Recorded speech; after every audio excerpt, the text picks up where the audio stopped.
Let's get started with most important questions for JKP. Okay, so first question is, what do you usually have for breakfast? मतलब यहाँ पर आपको लगाना है article, ठीक है? तो यहाँ पर जो है क्या आएगा, नो आर्टिकल आएगा, क्योंकि what do you usually have for breakfast, breakfast जो है उसके साथ हम क्या द नहीं लगा सकते, हैव फॉर द ब्रेकफास्ट या ए ब्रेकफास्ट या एंड ब्रेकफास्ट नहीं हो सकता, यहाँ पर नो आर्टिकल आएगा, ठीक है? चलो नेक्स्ट देखते हैं। Last month we went to see dash national book fair with our teacher. तो यहाँ पर क्या आएगा, देखो जब आपको समझ नहीं आए कि क्या लगाना है तो आप हर एक चीज़ को लगा करके देख लिया करो एक बार। देखो last month we went to see some national book fair, ऐसा नहीं हो सकता, ए नेशनल बुक फेयर या एन नहीं हो सकता, यहाँ पर क्या आएगा the.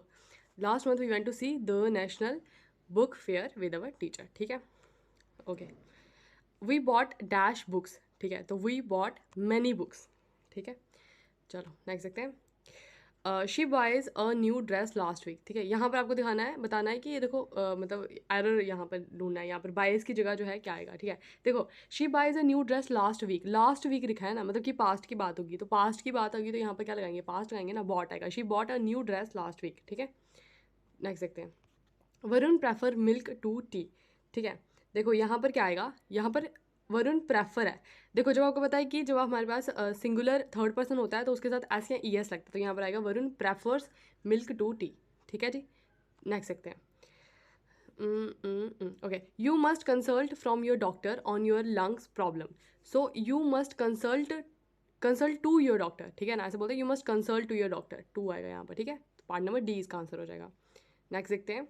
My sister prefers milk with juice, my sister prefers milk with juice नहीं आएगा, मिल्क प्रेफर, जब प्रेफर लिखा होता है ना, जब प्रेफर तो क्या आता है, इसका टू आता है, तो my sister prefer milk to juice, ठीक है? मतलब जूस की जगह वो मिल्क पीना पसंद करती है, तो प्रेफर के साथ जो है टू आता है, ठीक है? Prefer milk to juice.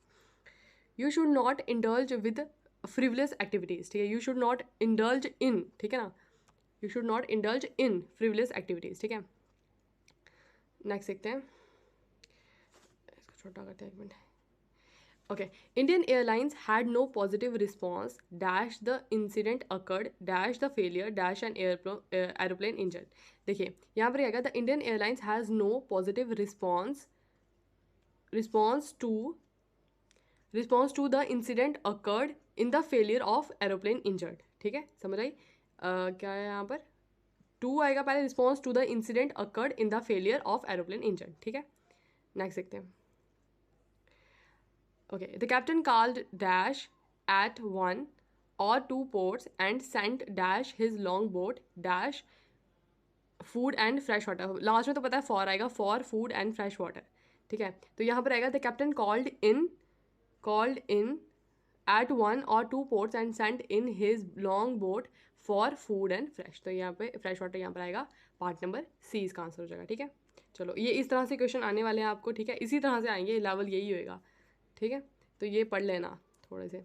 चलो ये आगे रीजनिंग। अच्छा, स्क्रिबल राइट स्टैमर। अच्छा, स्क्रिबल जो है वो, एक मिनट इसको नीचे करते हैं। स्क्रिबल जो है वो क्या होता है, वो ऐसा बंदा होता है जिसको लिखने में प्रॉब्लम होती है ना। स्टैमर जो है वो बंदा होता है जिसको बोलने में प्रॉब्लम होती है, ठीक है? स्पीक, ठीक है? जो ऐसे मतलब हकला करके बोलता है ना, उनको बोलते हैं स्टैमर करना, ठीक है? तो ये आ जाएगा स्पीक, ठीक है इसका? ओके, यहाँ पर क्या आएगा, माइन आई। अच्छा, जैसे आई में और माइन क्या होता है, मेरा होता है ना, वैसे ही वो और उसका ही इज़, ठीक है? इसका पार्ट नंबर सी आंसर हो जाएगा, ठीक है? नेक्स्ट देखते हैं। अच्छा ये देखो ये कैसे करेंगे, यहाँ पर देखो 10 का स्केयर क्या हुआ, 10 का स्केयर क्या होता है 100, और 100 में से -1 कर दिया तो कितना आ जाएगा 99, ठीक है? ये 10 और 99 का ये कनेक्शन बन रहा है यहाँ पर। उसी तरह से यहाँ पर भी करेंगे, 9 का स्केयर करेंगे, 9 9 सा 81, और 81 में से -1 कर देंगे, क्या आ जाएगा 80 आ जाएगा। तो ये पार्ट नंबर बी आंसर हो जाएगा, ठीक है? चलो नेक्स्ट देखते हैं। ओके, 44, ओके 44 40 34, उसके बाद यहाँ पर कुछ नहीं है, 16 और ये 4, ठीक है? देखो यहाँ पर जो है माइनस हो रहा है 4, यहाँ पर माइनस हो रहा है 6, ठीक है? अगर हम यहाँ पे बात करें तो यहाँ पर माइनस हो रहा है 12, ठीक है? इसका मतलब ये है यहाँ पर क्या माइनस हो रहा होगा, 8 माइनस हो रहा होगा, ठीक है? देखो 4 4 6 8, फिर यहाँ पर माइनस हो रहा होगा 10। अगर हम यहाँ से 34 में से 8 को माइनस करते हैं तो क्या आ जाएगा, 26 आ जाएगा, ठीक है? 26 आ गया, और 26 में से 10 माइनस हो गया 60, तो आंसर क्या आ जाएगा 26, पार्ट नंबर बी इसका आंसर हो जाएगा, ठीक है? चलो नेक्स्ट देखते हैं। Okay, so this is okay, direction वाले क्वेश्चन है। देखो डायरेक्शन वाले क्वेश्चन कैसे करते हैं, देखो जैसे एक एक लाइन पढ़ते जाओ और उसको बनाते जाओ। Rama travels 10 kilometre towards the north, ठीक है, तो हम यहाँ से डायरेक्शन स्टार्ट करते हैं, ठीक है, ये डायरेक्शन है, और यहाँ से नॉर्थ के लिए गई वो कितने 10 किलोमीटर, ठीक है, यहाँ से एक मिनट, सपोज यहाँ से गई 10 किलोमीटर, वो नॉर्थ में गई है, ठीक है, टर्न्स लेफ्ट, फिर वो लेफ्ट मुड़ गई, और कितना ट्रैवल करा उसने, 4 किलोमीटर ट्रैवल करा, ठीक है, यहाँ पे 4 लिख लो, ये ऊपर वाली लाइन जो है 4 किलोमीटर है। And then again turns right, फिर वो राइट के लिए मुड़ी, ऊपर के लिए गई है ना, तो राइट के लिए इसी साइड मुड़ेगी ना, तो ये 5 कहाँ पहुँचे थे, again turns right and cover another 5 kilometre, फिर उसने 5 किलोमीटर कवर करा, ठीक है, ये आ गया 5 kilometre. And then turns right, फिर वो राइट ट्रैवल करा, राइट के लिए मुड़ी, और उसने ट्रैवल किया फिर से 4 किलोमीटर, ठीक है, ये 4 किलोमीटर और ये 4 किलोमीटर दोनों जो है बराबर है, ठीक है, इसका मतलब ये एक ही लाइन पे आकर के रुक गई है, ठीक है, तो इन्होंने पूछा हुआ है how far he is from the starting point, start यहाँ से हुआ था, अगर ये 10 है तो ये लाइन कितनी होगी, 5 होगी, 5 कैसे होगी, क्योंकि ये भी 5 है, यहाँ पर भी 5 आएगा, समझ में क्या क्या किया मैंने, फिर से देखना एक बारी, देखो ये यहाँ से स्टार्ट करा है इसने नॉर्थ से कई 10 किलोमीटर, फिर उन्होंने कहा लेफ्ट के लिए मुड़ी 4 किलोमीटर, फिर उन्होंने कहा राइट के लिए मुड़ी 5 किलोमीटर, फिर ये वापस के लिए राइट के लिए मुड़ती है 4 किलोमीटर, ठीक है, तो आपने बताना, इन्होंने बोला कि अब जिस पोजीशन पे वो खड़ी हुई है, मतलब यहाँ पर जहाँ पे वो खड़ी हुई है, तो वो स्टार्टिंग पॉइंट से कितना दूर है, तो ये देखो ये भी 5 किलोमीटर है, तो ये इसका मतलब ये भी 5 किलोमीटर होगा, तो ये 10 + 5 कितना हो जाएगा, 15 किलोमीटर, ठीक है, पार्ट नंबर सी इसका आंसर हो जाएगा, ठीक है, खुद ड्रॉ करके देख लेना इसको एक बारी। नेक्स्ट देखते हैं, हर एक मतलब जो जो टॉपिक है ना आपके, मतलब जैसे रीजनिंग में, मैथमेटिक्स में, उसका एक एक क्वेश्चन भी आप लास्ट टाइम में देख लोगे ना, तो वहाँ पर क्वेश्चन निकल जाएंगे आपके, ठीक है, चलो ये वाला भी देख लो, ये इस तरह से क्वेश्चन आया भी था, सेम टू सेम यही क्वेश्चन आया था शायद, वो जो वुमेन बटालियन वाला हुआ था। देखो इसको कैसे करते हैं, ए इज़ बी सिस्टर, ए जो है इसको ना मैं आपको ये चीज़ बताऊँ कि अगर आपने गर्ल के लिए बात करनी है ना, कोई वुमेन है गर्ल है, तो उसके लिए नेगेटिव लगा देना उसके ऊपर, ठीक है, अगर बॉय की बात करनी है तो उसको पॉजिटिव, मतलब पॉजिटिव ऐसे करके लगा देना, ठीक है, या उसको पॉजिटिव कर दो या फिर इसको नेगेटिव कर दो, अपनी मर्जी है। ये होता है कि याद रखने के लिए कि हम गर्ल की बात कर रहे थे या बॉय की बात कर रहे थे, ठीक है, मैं आपको समझाती हूँ कैसे। देखो ए इज़ बी सिस्टर, ए जो है वो बी की सिस्टर है, ठीक है, बी का हमें नहीं पता बी कौन है, लेकिन ए जो है वो बी की सिस्टर है, हमने इसके ऊपर लगा दिया कि लड़की है, तो ये प्लस लगा दिया ना, सपोज, ठीक है, लड़की को हम प्लस कर रहे हैं, लड़के को हम माइनस कर रहे हैं, ठीक है, मतलब माइनस लगा रहे हैं बताने के लिए कि ये लड़की है लड़का है, तो इन्होंने कहा ए इज़ बी सिस्टर, यहाँ पर ए जो है बी की सिस्टर होगी, ठीक है, फिर उसके बाद इन्होंने कहा कि सी इज़ बीज मदर, अब सी जो है वो बी की मदर है, ये सी इसकी मदर है, तो ऊपर आएगी ना, मम्मी ऊपर आएगी, ये भाई बहन हो जाएंगे, या भाई बहन या बहन बहन होगी, कुछ भी हो सकता है, क्योंकि हमें इसके बारे में नहीं पता है, तो सी जो है वो बी की मदर है, तो मी की मदर है तो ऊपर प्लस लगा दिया हमने, ठीक है जी। उसके बाद उन्होंने कहा डी इज सीज फादर, अब डी जो है वो सी का फादर है, इसके ऊपर लगा दो डी, ये मतलब कि ये होता है कि जनरेशन बढ़ रही है ऊपर ऊपर के लिए, अब डी जो है वो सी के पापा हैं, तो ये इसके ऊपर लगा दिया प्लस हमने, ठीक है, क्योंकि सॉरी माइनस लगा दिया, डी जो है वो पापा है, तो मतलब लड़कों के लिए माइनस लगा रहे हैं, लड़कियों के लिए प्लस लगा रहे हैं। देन उसके बाद उन्होंने कहा ई इज डीज मदर, अब ई जो है वो डी की मदर है, ई जो है वो डी के भी ऊपर, यहाँ पर आ गई ई, ये डी की मदर है, तो ये ई जो है वो डी की मदर है, तो नेगेटिव लगा देंगे ऊपर। अब क्वेश्चन उन्होंने क्या पूछा हुआ है, इसके ऊपर लगा दो माइनस, ठीक है। अब देखो क्वेश्चन पूछा हुआ है then how is A related to D, अब ए जो है वो डी से कैसे रिलेट होगी, अब देखो ये सपोज खुद पे लो, ये मैं हूँ, ठीक है, सपोज ये है मेरे भाई साहब, ठीक है, तो ये मेरे भैया हैं, ये भैया की मम्मा है, यानी कि मेरी भी मम्मा हुई, ठीक है ना, तो मम्मा के जो पापा हैं वो मेरे क्या लगेंगे, नानू लगेंगे, इसका मतलब ये हुआ कि ए और डी का क्या रिश्ता है, ये इनकी ग्रैंड डॉटर है। तो क्वेश्चन क्या पूछा गया हुआ है कि यहाँ पर ए जो है वो रिलेटेड टू डी कैसे हैं, तो ए जो है वो ग्रैंड डॉटर है इनकी, ठीक है, पार्ट नंबर डी, इस तरह से क्वेश्चन आते हैं, ठीक है, और इस तरह से करने होते हैं, अपने तरीके से भी कर सकते हो जो आपको सही लगेगा, अभी नहीं चेंज करना तरीका, पर ऐसे बता रही हूँ कि अगर ये आसान लगेगा तो आपको, ठीक है। ओके, तो नेक्स्ट देखते हैं, dull is to dash as intelligent is to clever, अच्छा इंटेलिजेंट इज़ टू क्लेवर क्या होता है, मतलब इनका कहने का मतलब ये है कि जो इंटेलिजेंट है वो क्लेवर है, ठीक है, तो डल जो है वो क्या होगा, अगर कोई बंदा अगर इंटेलिजेंट है क्लेवर, वो क्लेवर होगा, जो मतलब इंटेलिजेंट है वो क्लेवर है, तो डल जो है वो क्या होगा, फुलिश होगा, ठीक है, वो बेवकूफ़ होगा जो डल होगा।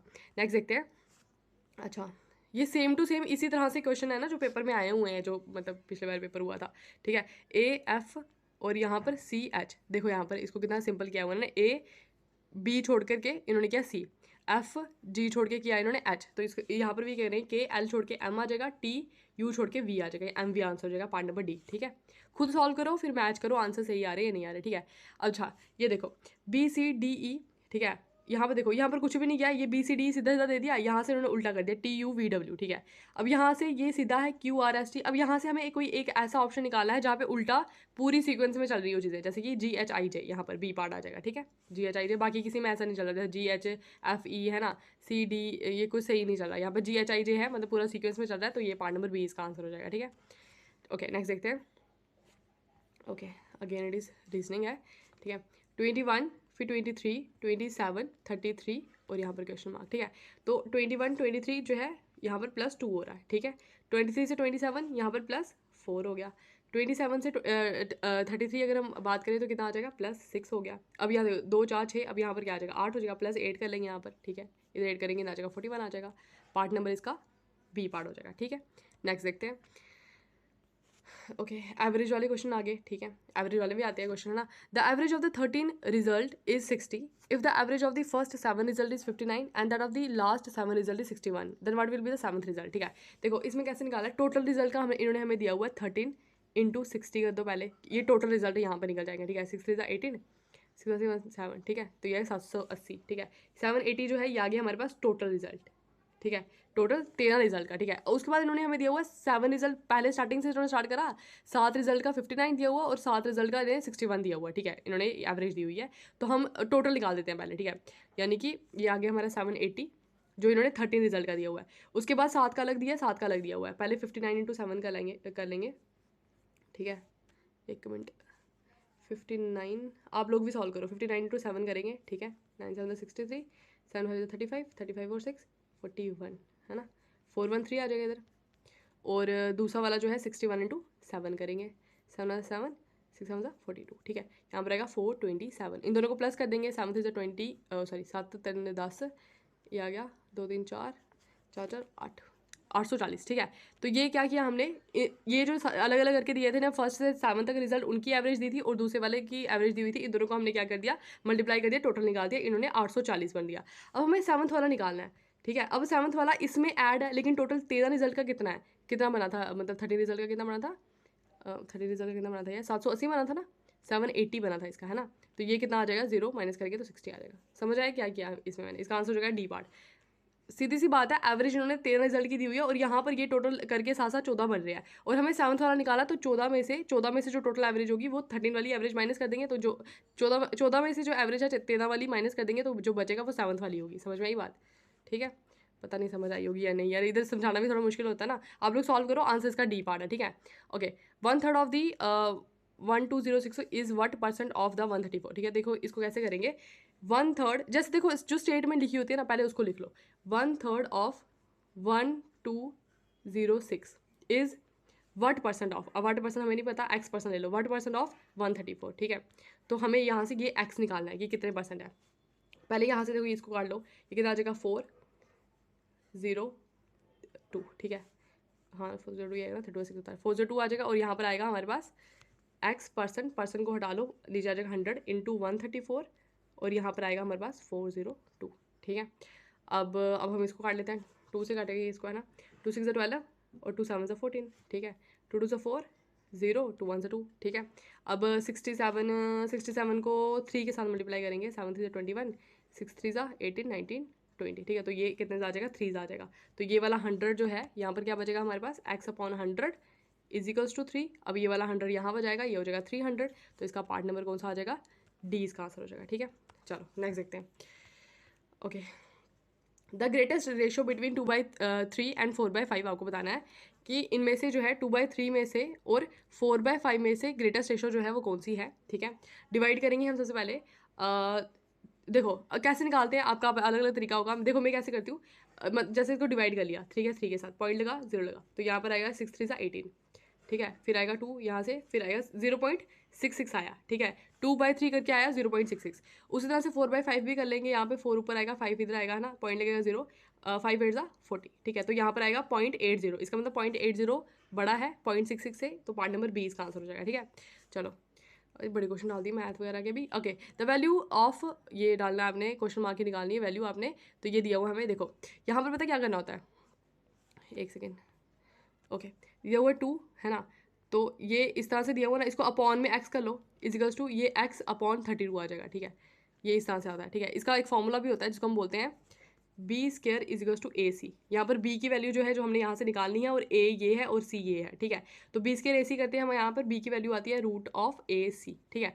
तो b इजिकल्स टू √a क्या है यहाँ पर 2 इंटू सी क्या है 32 है, इन दोनों को मल्टीप्लाई करेंगे आएगा 64, और 64 जो है वो किसका रूट होता है 8 का, 8 8 64 होता है ना। तो यहाँ पर पार्ट नंबर डी इसका आंसर हो जाएगा, ठीक है। ओके, इनमें से कोई ना कोई क्वेश्चन तो ज़रूर आएगा, पक्का बोल रही हूँ मैं। Third proportion of 10 and 30। अच्छा, थर्ड प्रोपोर्शन कैसे निकालते हैं? देखो, थर्ड प्रोपोर्शन निकालने के लिए पता क्या करते हैं? देखो, ये है 10 अपॉन 30, सॉरी 30 नहीं करेंगे यहाँ पर 10 upon 30 is equals to 30 upon x. ठीक है, ये ऐसे इस तरह से करते हैं। थर्ड प्रोपोर्शन का मतलब पता क्या होता है? ये जो है यहाँ पर बी बन जाता है, यानी कि ये ऐसे हो जाएगा 10 30 30 एक्स, मतलब ये ऐसे दी हुई थी हमें, इसको बोलते हैं थर्ड प्रोपोर्शन। थर्ड प्रोपोर्शन तो हमने यहाँ से ये वैल्यू निकालनी है। ठीक है, तो ये 10/30 हो जाएगा, ये 30/x हो जाएगा। ठीक है, समझ आई? 10/30 हो गया इज इक्वल्स टू 30/x हो गया। अब ये एक्स को यहाँ पर लेके चल जाओ, एक्स यहाँ चला गया, ये 30 × 30 क्या हो जाएगा? 900 हो जाएगा अपॉन सॉरी हाँ अपॉन 10, और ये कट जाएगा, यहाँ बचेगा 90। पार्ट नंबर इसका हो जाएगा सी पार्ट। ठीक है, चलो नेक्स्ट देखते हैं। An electric iron has a heating element of, अच्छा जो आयरन होती है हमारी है ना, प्रेस्टो होती है, उसके अंदर जो है हीटिंग एलिमेंट क्या होता है? वो होता है नाइक्रोम। ठीक है, क्या होता है? नाइक्रोम। ओके, नेक्स्ट क्वेश्चन देखते हैं। The genetically engineered golden rice is rich in which of the following. जो गोल्डन राइस होते हैं वो उसके अंदर क्या चीज़ें प्रेजेंट होती हैं? तो उसके अंदर विटामिन प्रेजेंट होते हैं, बी कैरोटीन, विटामिन ए और फोलिक एसिड, ये 3 चीज़ें जो है उसके अंदर प्रेजेंट होती है। ठीक है, चलो नेक्स्ट देखते हैं। Which one among the following is the chemical knife scissors use in the genetic engineering. ठीक है, जेनेटिक इंजीनियरिंग के अंदर जो है एक तरह का केमिकल नाइव यूज़ किया जाता है। ठीक है, तो वो कौन सा है? वो है हमारा एंडोन्यूक्लियसिस। ठीक है, उसको बोलते हैं एंडोन्यूक्लियसिस, बस नाम याद कर लेना अगर आएगा पेपर में तो। Okay, the red blood cells are produced by, जो आरबीसीज जो होते हैं वो प्रोड्यूस कहाँ होते हैं? तो आरबीसीज मैंने आपको पहले भी बताया था आरबीसीज के बारे में, बोन मैरो के अंदर प्रोड्यूस होते हैं। ठीक है, और इनकी डिस्ट्रक्शन कहाँ पर होती है? स्प्लीन के अंदर। ठीक है, रेड ब्लड सेल्स को जो है इरिथोसाइट्स भी कहते हैं। ठीक है, इरिथोसाइट्स। ठीक है, रेड ब्लड सेल्स में प्रेजेंट होता है हीमोग्लोबिन, जो हमारे ऑक्सीजन की ट्रांसपोर्टेशन में हेल्प करता है। ठीक है, ओके, इसके अलावा 120 डेज जो है इनका लाइफ स्पैन होता है आरबीसीज का, और आरबीसीज जो है वो वाइट ब्लड सेल्स से जो है ज़्यादा होते हैं हमारी बॉडी के अंदर। ठीक है, चलो नेक्स्ट देखते हैं। Okay, which of the following craftsmanship was not practised by the Aryans. आपको बताना है कि जो आर्यंस थे, ठीक है, वो इनमें से कौन सी चीज़ जो है प्रैक्टिस नहीं करते थे? तो वो पॉटरी, ज्वेलरी और ब्लैक स्मिथ जो है ये करते थे, लेकिन कारपेंट्री जो है वो लोग नहीं करते थे। ठीक है, पार्ट नंबर सी इसका आंसर हो जाएगा। नेक्स्ट देखते हैं। Mohammad bin Qasim conquered Sindh in the year. Mohammad bin Qasim जो है वो यहाँ पर आए थे, है ना, उन्होंने सिंध को कॉन्कर किया था कब? 712 AD में। तो मोहम्मद बिन कासिम के बारे में एक बात और याद रखना, ये पहले मुस्लिम थे जिन्होंने इंडिया में इन्वेड करा था। ठीक है, तो ये 1712 AD में आए थे। ठीक है, नेक्स्ट देखते हैं। शाहजहां बिल्ड मोती मस्जिद एट, शाहजहां ने मोती मस्जिद बनाई हुई है, कहाँ पर बनाई हुई है? पहले आपको ये बताना चाहिए कि 2 मोती मस्जिद है, एक जो है दिल्ली के अंदर है और एक आगरा के अंदर है। जो आगरा वाली मोती मस्जिद है वो शाहजहां ने बनाई है, जो दिल्ली वाली है वो औरंगजेब ने बनाई है। ठीक है, औरंगजेब ने। चलो नेक्स्ट देखते हैं। Okay, when Mahatma Gandhi was arrested, who among the following took over the leadership of the salt Satyagraha. आपको पता है साल्ट सत्याग्रह हुआ था, उसमें जब महात्मा गांधी जो है वो अरेस्ट हो गए थे, उस टाइम पे साल्ट सत्याग्रह की लीडरशिप जो है वो किन्होंने करी थी? तो ये एक इंपॉर्टेंट नाम है, अब्बास तैयब जी। तो इन्होंने जो है लीडरशिप करी थी साल्ट सत्याग्रह की। ठीक है, चलो नेक्स्ट देखते हैं। Who was the leader of the Bardoli Satyagraha. ये क्वेश्चन तो बड़ी बार देख लेना। बरदौली सत्याग्रह के लीडर जो थे वो कौन थे? वो थे सरदार वल्लभ भाई पटेल। ठीक है, चलो नेक्स्ट देखते हैं। Which of the following statement is true when we see rainbow. अच्छा, रेनबो के बारे में देखिए, रेनबो के लिए कौन सी स्टेटमेंट हुआ? देखो, रेनबो तभी बनता है जब हमारे सन जो है वो हमारे बिहाइंड हो। ठीक है, the sun remains the behind us and we face a rain drop. Rain drops मतलब आगे से बारिश हो रही है, पीछे से सन की किरणें पड़ती हैं, तो रेन ड्रॉप्स जो होते हैं उसमें रिफ्रैक्शन प्लस क्या बोलते हैं उसको, डिस्पर्शन। ठीक है, तो ये रिफ्लेक्शन डिस्पर्शन, ये 3 फिनोमिना जो है ये होते हैं, उसकी वजह से हमें स्पेक्ट्रम दिखता है। स्पेक्ट्रम यानी कि बैंड ऑफ 7 कलर्स, विबग्योर जिसको हम बोलते हैं, तो हमें रेनबो दिखता है फिर उसके बाद। ठीक है, चलो इसका पार्ट नंबर कौन सा हो जाएगा? B part. नेक्स्ट देखते हैं। Which of the following statement is true regarding the international date line. ठीक है, इंटरनेशनल डेट लाइन जो है उसके रिगार्डिंग आपको बताना है कौन सी स्टेटमेंट ट्रू है। इट इज़ 180 डिग्री लॉन्गिट्यूड, बिल्कुल सही बात है, वो 180 डिग्री लॉन्गिट्यूड। देखो ये हमारा अर्थ है ना, यहाँ की सेंटर से लाइन जा रही है जिसको हम बोलते हैं, ये सारे लॉन्गिट्यूड्स है जो ऐसे ऐसे ऐसे ऐसे जा रहे हैं ना, ये सबको बोलते हैं लॉन्गिट्यूड्स। जो ऐसे लाइन्स होती है उनको सबको क्या बोलते हैं? लैटिट्यूड्स बोलते हैं। ठीक है, जैसे 0 डिग्री लैटिट्यूड जो है वो हमारा इक्वेटर है, और यहाँ पर जो है ट्रॉपिक ऑफ कैंसर है 23.5 पे, और यहाँ पे ट्रॉपिक ऑफ कैप्रिकॉर्न है 23.5 साउथ पे, ये नॉर्थ पे। ठीक है, उसी तरह से ये ऐसे है 0 डिग्री, जिसको बोलते हैं प्राइम मेरिडियन, जो ग्रीनविच से होकर के जाती है। ठीक है, उसके अहेड हमारा टाइम जो है 5 और 30 मिनट्स जो है वो आगे है। ठीक है, तो उसी से हम नोट करते हैं टाइम। ठीक है, तो इसके बिल्कुल बिहाइंड जो है ना एक 180 डिग्री लॉन्गिट्यूड है, सॉरी 180 डिग्री लॉन्गिट्यूड है, जिसको हम इंटरनेशनल डेट लाइन कहते हैं। ठीक है, ओके, तो यही पूछा हुआ है कि इंटरनेशनल डेट लाइन जो है वो क्या है, 180 डिग्री लॉन्गिट्यूड को कहते हैं। ये स्ट्रेट लाइन नहीं है, ये जिगजैग इस तरह से लाइन है, ठीक है। ग्लोब देखना किसी दिन आपको लगेगा पता, ठीक है। चलो नेक्स्ट देखते हैं। Which of the following planets नहीं, on which of the following planets water cycle is available. Water cycle जो है वो कौन से प्लैनेट में अवेलेबल है, तो वाटर साइकिल वहीं पर होगा जहाँ पर लाइफ होगी, मतलब लाइफ होगी, पानी मिल रहा है, तो कहाँ पर, अर्थ में ही है, बाकी में थोड़ी हो सकता है। चलो नेक्स्ट देखते हैं। Which of the following city is situated in the farthest east. आपको बताना है कि इनमें से कौन सी सिटी जो है वो फारदेस्ट ईस्ट में है। देखिए फारदेस्ट ईस्ट में, देखो सबसे पहले आपको बताना चाहिए ये सिटी कौन कौन सी स्टेट में है। देखो लखनऊ कहाँ यूपी में है, हैदराबाद कहाँ तेलंगाना में है, जबलपुर कहाँ एमपी में है, चेन्नई कहाँ है तमिलनाडु में, ठीक है। तो इस हिसाब से जो सबसे ईस्ट में है वो होगा लखनऊ, ठीक है। लखनऊ जो है सबसे फारदेस्ट ईस्ट में है इन सब में से। चलो नेक्स्ट देखते हैं। Which of the following district is not situated in the Terai of the Uttar Pradesh. Uttar Pradesh के तराई रीजन में जो है कौन सी इनमें से डिस्ट्रिक्ट जो है वो नहीं है, तो हारदोई डिस्ट्रिक्ट जो है वो नहीं है, बाकी सारी डिस्ट्रिक्ट जो है वो तराई वाले रीजन में आती है, लेकिन ये जो हारदोई वाली डिस्ट्रिक्ट है ये नहीं है, ठीक है। तराई वो रीजन है जहाँ पर जो है रिवर आकर के जो है सबमर्ज हो जाती है, उसके बाद जो है वापस से री इमर्ज होती है, उस जगह को हम बोलते हैं तराई रीजन, ठीक है। ओके नेक्स्ट देखते हैं। In India Siberian crane can be found in. आपको बताना है कि इंडिया के अंदर साइबेरियन क्रेन जो है वो कहाँ हमें देखने को मिलते हैं, तो साइबेरियन क्रेन हमें देखने को मिलती है कहाँ पर, कियोलियोद्यो घाना बर्ड सेंचुरी जो है, ये घाना बर्ड सेंचुरी कहाँ पर है, राजस्थान में है। डाचिगम पार्क जो है ये हमारा जम्मू कश्मीर में है, डाचिगम हाँ ठीक है। उसके बाद रणथंभौर बर्ड सेंचुरी जो है ये भी राजस्थान में है, और ससन गिर बर्ड सेंचुरी जो है कहाँ पर है, गुजरात के अंदर, ठीक है। चलो नेक्स्ट देखते हैं। Which among the following writs comes into the category of the public litigation petition before the High Court और Supreme Court, ठीक है। आपको बताना है कि इनमें से कौन सी रेट्स जो है वो अंडर द PIL जो है, यानी कि पब्लिक इंटरेस्ट लिटिगेशन के अंदर आती है, पब्लिक लिटिगेशन पटिशन के अंदर आती है, ठीक है। आपको ये बताना है ये है अगेंस्ट अ जनरल टॉपिक। मतलब कहने का मतलब मैं आपको समझाती हूँ क्या बात है। मैंने आपको बताया था कि जो सुप्रीम कोर्ट है, सुप्रीम कोर्ट और हाई कोर्ट, हमारे पास दो आर्टिकल्स हैं, एक आर्टिकल नंबर 32, एक आर्टिकल नंबर 226। अगर हमारे फंडामेंटल राइट्स वायलेट होते हैं तो हमारे पास ये राइट है कि हम लोग जो है सुप्रीम कोर्ट भी जा सकते हैं, हाई कोर्ट भी जा सकते हैं रिट्स इशू करवाने के लिए कि हमारे फंडामेंटल राइट्स वायलेट हुए हैं, ठीक है। तो जो सुप्रीम कोर्ट है, हाई कोर्ट है, वो रिट जारी करता है, ठीक है। लेकिन 1980 में क्या होता है कि एक नया कंसेप्ट आता है जिसको हम बोलते हैं पब्लिक लिटिगेशन पटिशन। इसके अंदर क्या है कि अगर जो बंदे जिनके फंडामेंटल राइट्स जो है वायलेट हो रहे हैं, अगर वो बंदे नहीं जाते, ठीक है, मतलब सुप्रीम कोर्ट नहीं जा सकते, मतलब अगर वो मतलब सोशली बैकवर्ड कास्ट के हैं या फिर मतलब बिल्कुल ही ऐसे लोग हैं जो नहीं जा सकते हैं खुद, है ना, तो उनके बिहाफ में कोई और बंदा जो है वो क्या करेगा, वो उनके बिहाफ में ये लिटिगेशन जो है, ये पटिशन जो है ये जा करके वहाँ पे जारी करवाएगा, ठीक है। इसको बोला गया पब्लिक लिटिगेशन पटिशन। और ये किसी भी जनरल टॉपिक पे हो सकता है। जनरल टॉपिक का मतलब देखिए कहीं पर जैसे इन्वायरमेंट पोल्यूशन हो गया, उसके लिए आप जा सकते हो, ठीक है, लेकिन पब्लिक इंटरेस्ट के लिए होना चाहिए, ठीक है। वो बंदा जो है वो क्या करेगा, वो बोलेगा कि इनके बिहाफ में मैं चाहता हूँ, वो एक पटिशन जो है वो फाइल करवा सकता है, ठीक है। समझ में आई बात।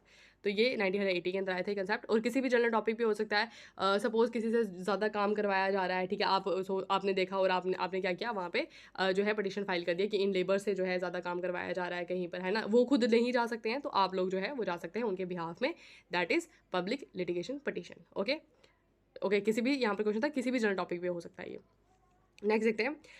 लेकिन यहाँ पर जो है पब्लिक इंटरेस्ट होना चाहिए। ये नहीं है कि कोई अपने मीन्स के लिए जो है वहाँ पर चला जाए कि हाँ ये लोग जो है फंडामेंटल राइट्स जो है वायलेट कर रहे हैं, ठीक है। Okay stability of the government is assured in. Stability जो है गवर्नमेंट की वो एश्योर्ड होती है किस में, किस तरह की गवर्नमेंट है, तो जो presidential form of the government होती है वहाँ पे जो है गवर्नमेंट स्टेबल होती है, ठीक है। जो parliamentary form of the government होती है, जैसे कि हमारे इंडिया के अंदर जो है parliamentary form of the government है, यहाँ पर गवर्नमेंट स्टेबल नहीं है, किसी भी वक्त जो है गवर्नमेंट गिर सकती है, ठीक है। जो प्रेसिडेंशियल फॉर्म होती है वहाँ पर स्टेबल रहती है गवर्नमेंट, ठीक है। नेक्स्ट देखते हैं। Okay the author of the famous Indian book of astrology Panch Siddhantika. तो ये पंच सिद्धार्थिका जो है इसके ऑथर जो है वो कौन थे, वो थे बरहा मिहिर, ठीक है। पार्ट नंबर ए इसका answer. The question is where is a Muslim mosque situated where hair of Paigambar Mohammad Sahib has been preserve, ठीक है। तो आपको बताना है कि इनका हेयर जो है मोहम्मद साहब का ये प्रिजर्व्ड है कहाँ पर, तो ये प्रिजर्व्ड है कहाँ पर, श्रीनगर के अंदर, ठीक है। पार्ट नंबर सी इसका आंसर हो जाएगा। नेक्स्ट क्वेश्चन देखते हैं। Who bought the Kashmir from the British. Britisher से जो है कश्मीर को किन्होंने खरीदा था, तो गुलाब सिंह जो है इन्होंने जो है ब्रिटिशर से कश्मीर को खरीदा था, और ये हमारे पहले डोगरा रूलर बने थे यहाँ से जम्मू कश्मीर के, ठीक है। Okay founder of Dogra dynasty जो है वो भी हम गुलाब सिंह को ही बोलते हैं, ठीक है। Okay which one is the longest river in Jammu Kashmir. Jammu Kashmir के अंदर सबसे लॉन्गेस्ट रिवर जो है वो कौन सी है, वो है हमारी चनाब रिवर, ठीक है। चनाब रिवर जो है वो हमारी लॉन्गेस्ट रिवर है। जम्मू कश्मीर की, ठीक है। नेक्स्ट क्वेश्चन देखते हैं। The Hemis national park is famous for, Hemis national park जो है वो फेमस है किस चीज़ के लिए? तो हेमिस यहाँ पर ना छुप गया हुआ है, हेमिस नेशनल पार्क जो है वो हमारा स्नो लेपर्ड के लिए फेमस है, ठीक है। तो हेमिस नेशनल पार्क है कहाँ पर? लद्दाख के अंदर है, ठीक है, स्नो लेपर्ड के लिए फेमस है। नेक्स्ट देखते हैं। Okay, so benefits of emails are, आपको बताना है कि ईमेल के क्या बेनिफिट्स है, ठीक है। तो ईमेल के जो है ये सारे ही बेनिफिट्स है, स्पीड भी है, कॉस्ट भी उसकी कम होती है और रिकॉर्ड कीपिंग, ठीक है। All of the above are the benefits of email. Next question देखते हैं। Which part of the Indian constitution deals with the DPSPs, ठीक है। DPSPs is directive principles of state policy. तो आपको बताना है कि कौन सा पार्ट जो है वो डीपीएसपीज पे डील करता है, तो वो है पार्ट नंबर 4, ठीक है, that is with the DPSPs, ठीक है। आर्टिकल नंबर जो है 36 से लेकर के यहाँ पर 51 तक आर्टिकल होते हैं। पार्ट नंबर 3 की बात की जाए तो ये हमारा फंडामेंटल राइट से डील करता है। आर्टिकल नंबर 12 से लेकर के 35 तक जो आर्टिकल है वो हमारे इसके अंदर क्या बोलते हैं इसको, फंडामेंटल राइट्स हैं हमारे, ठीक है। उसके बाद अगर हम बात करें पार्ट नंबर सेकंड जो है ये हमारा सिटीजनशिप है, ठीक है। 5 से लेकर के 11 तक आर्टिकल हमारे आते हैं, ठीक है। और यूनियन टेरिटरीज जो है पार्ट नंबर 1 आता है हमारा, ठीक है। तो यहाँ पर जो आर्टिकल नंबर 1 से लेकर के 4 तक आते हैं, ठीक है। तो डीपीएसपी जो है वो पार्ट नंबर 4 का पार्ट है, ठीक है। नेक्स्ट क्वेश्चन देखते हैं। The first network that planted the seed of the internet is, internet का सीड मतलब कि जहाँ से शुरुआत होती है इंटरनेट की, तो वो क्या था? वो था ARPANET advance research project agency network, ठीक है। तो ये नेटवर्क कहाँ था? यूएस की डिफेंस एजेंसी जो थी वहाँ पर जो है ये सबसे पहले जो है ये इसका डिस्कवरी होती है हमारी किसकी? आर्पानेट की, ठीक है। ओके, वहाँ पे यूज़ किया जाता था सबसे पहले ARPANET. Okay, which of the following constitution prohibits the trafficking and बैगरी, ठीक है। आपको बताना है कि इनमें से कौन सा आर्टिकल जो है जो बताता है प्रोहिबिट करता है ट्रैफिकिंग और बैगरी को, ठीक है। तो वो है आर्टिकल नंबर 23, ठीक है। आर्टिकल नंबर 23, 24 जो है राइट अगेंस्ट एक्सप्लॉयटेशन जो है ये आर्टिकल है। 23 जो है ये ट्रैफिकिंग और बैगरी को प्रोहिबिट करता है, और 24 जो है ये फोर्स्ड लेबर को जो है प्रोहिबिट करता है, ठीक है। 25, 26 जो है ये रिलीजन से रिलेटेड आर्टिकल है हमारे, ठीक है, फ्रीडम ऑफ रिलीजन। नेक्स्ट देखते हैं।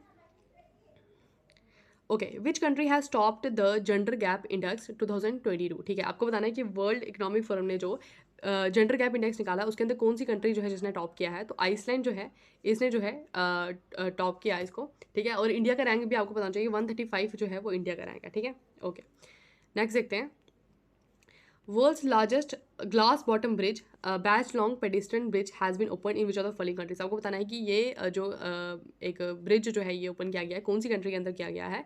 बैच लॉन्ग पेडिस्ट्रियन ब्रिज, ठीक है। तो ये कहाँ किया गया? वियतनाम के अंदर ओपन किया गया, ठीक है। चलो नेक्स्ट देखते हैं।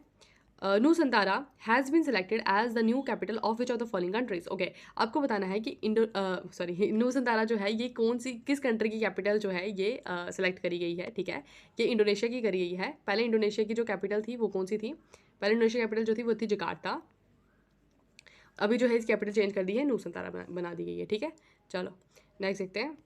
Which city has become the first city in India to have the vacuum based sewers, ठीक है। आपको बताना है कि कौन सी सिटी जो है वो इंडिया की पहली सिटी है जहाँ पर वैक्यूम बेस्ड सीवर्स जो है वो इंस्टॉल करे गए हैं। तो वो है हमारी कौन सी? आगरा, ठीक है। आगरा सिटी, याद रखना इसको। ये सारे करंट अफेयर के क्वेश्चन हैं, ठीक है। नेक्स्ट देखते हैं। Which Indian billionaire top the Huron richest self made women in the world 2022 in the country, ठीक है। आपको बताना है कि इंडियन बिलीनियर जो है वो कौन है जिन्होंने टॉप किया है Huron richest self made women के अंदर? वो है हमारी कौन? वो है फाल्गुनी नायर, ठीक है। फाल्गुनी नायर नाम इनका याद रखना, ठीक है। इंपॉर्टेंट क्वेश्चन है ये। नेक्स्ट देखते हैं। India's first Amrit Sarovar has been inaugurated in which district, ठीक है। अमृत सरोवर जो है ये इनैगुरेट करा गया कौन सी डिस्ट्रिक्ट के अंदर? कौन सी डिस्ट्रिक्ट के अंदर, किस स्टेट के अंदर करा गया? ये उत्तर प्रदेश के अंदर करा गया, ठीक है। डिस्ट्रिक्ट लिखा है और स्टेट दिया हुआ है, स्टेट में उत्तर प्रदेश के अंदर किया हुआ है, ठीक है। डिस्ट्रिक्ट आप ये चेक करके बताना कि कौन सी डिस्ट्रिक्ट के अंदर करा गया है, लेकिन उत्तर प्रदेश में किया गया है, ठीक है। नेक्स्ट देखेंगे। Lakshadweep consist of how many islands, ठीक है। आपको बताना है लक्षद्वीप के अंदर जो है कितने आइलैंड्स हैं? तो लक्षद्वीप के अंदर 36 आइलैंड्स हैं। 10-11 के अराउंड होंगे जहाँ पर लोग रहते हैं, बाकी ऐसे टोटल इनमें 36 आइलैंड्स हैं, ठीक है। Who was the author of the indica, indica के जो ऑथर हैं वो कौन है? वो है मेगास्थनीज, ठीक है। ओके, नेक्स्ट देखते हैं। मेगास्थनीज जो है ये ग्रीस के एम्बेसडर थे, ग्रीक से आए थे। Okay, who first decipher the Brahmi script, ठीक है। तो ब्राह्मी स्क्रिप्ट को डिसिफर करने वाले, ब्राह्मी जो है ये लैंग्वेज है ना, इसकी जो स्क्रिप्ट है उसको डिसिफर करा सबसे पहले जेम्स प्रिंसिप ने, ठीक है। ओके, नेक्स्ट देखते हैं। If an object is falling from above its weight remain, अगर कोई ऑब्जेक्ट जो है ऊपर से गिर रहा है तो उसका वेट जो है, उसके वेट के अंदर क्या चेंजेस आएंगे? तो उसका वेट जो है वो सेम ही रहेगा, ठीक है। चलो नेक्स्ट देखते हैं। उसका वेट सेम रहेगा, लेकिन यह है कि अगर वेट कम हो किसी का तो वो उससे इफेक्ट पड़ता है कि वेट ज़्यादा है या कम है, ठीक है। जिसका वेट कम हो तो उसको कम लगती होता है। चलो, Durand line demarcated the Indian boundary with which of the following countries, ठीक है। दुरंत लाइन जो है वो डिमार्केट करती है Indian boundary with which of the followings, तो ये है किसके साथ दुरंत लाइन, अफगानिस्तान के साथ, ठीक है। जो पीओके वाला एरिया है ना हमारा, वहाँ पर है ये, ठीक है। चलो नेक्स्ट देखते हैं। The communication protocol used by the internet is, internet, अच्छा, the communication protocol used by the internet is, वो है TCP IP protocol. TCP is transmission control protocol and IP is internet protocol, तो ये communication के लिए use की जाती है। HTTP is hyper text transfer protocol, ठीक है, ये हमारे डॉक्यूमेंट्स वगैरह के लिए, या फिर हम कह सकते हैं कि HTML डॉक्यूमेंट्स वगैरह होते हैं उनके लिए यूज़ की जाती है। www is world wide web, ठीक है, it is also known as a web, ठीक है, that contains all the web pages and all, ठीक है, जो जहाँ जहाँ पर हम सर्चेस वगैरह करते हैं, ठीक है। उसके बाद FTP is file transfer protocol, ठीक है। इसका ना आधे मैंने क्वेश्चन है ना वो पहले मैंने करवा दिए हैं, ठीक है, और वहाँ से वीडियो बंद हो गई थी, ठीक है, तो अब उसको मर्ज करना पड़ेगा, ठीक है। तो ठीक है, फिर आज के लिए bye bye, have a nice day, और पेपर अच्छे से करना, ऑल द बेस्ट, ठीक है जी, चलो बाय।